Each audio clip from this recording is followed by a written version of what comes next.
السلام علیکم بابا جان. خب آیا مار در خواب چی تعبیر دارد؟ مار در خواب البته معبرا اینا به دشمن تعبیر کردن و چند یعنی مثال آوردن درباره اینکه گفتن میتواند که یعنی شخصیتی که مار خواب دید میتواند که اون مار برای شخصیت جین باشه، یعنی جین در قصدش باشه یا دشمنش باشه، یا اینکه شخصیت میتونه که همون ماری که خواب دیده است چی باشه، یعنی همسر خودش باشه، برادر خودش باشه، یک دوستی نزدیک خودش باشه که در نقشه و یعنی در فکری ضرر رساندن این شخصیت باشه.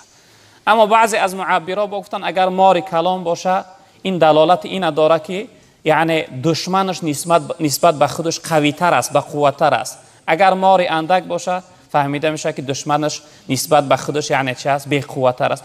اگر انسان خواب بینه که مار در خوابش کشته است این فهمیده میشه که در دشمنش یعنی غالب برآمد است. به هر صورت ما دوستای خدا معبرها تعبیر به دشمن کردن، اما خوابها را جناب پیامبر صلی الله علیه و سلم دو نوع تعبیر کردن. گفتن خواب رحمانی میشه و خواب شیطانی. انسان که خواب میبینه که حج رفته است، انسان خواب میبینه جناب پیغمبر در خواب دیده است، انسان خواب میبینه که یک کاری خوب کرده است، این خواب رحمانی است. وقتی که بیدار شد باید بگه الحمدلله، خدا را شکر، یعنی شکرگزار باشه، خرسند باشه از این خوابش.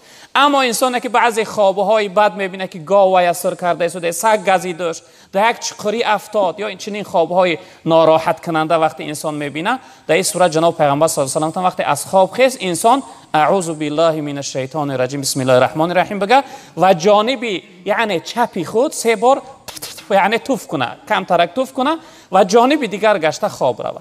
این خوابی چی است؟ خواب شیطانی است. و انسان بهترش این است که وقتی که خواب دید خوابهاش در هر شخصیت نگوید، خوابش از شخصیت بپرسه که او براش تعبیر خوب میکنه. یعنی تعبیر خواب بهترش این است که انسان از انسانهای خوب یعنی بپرسه.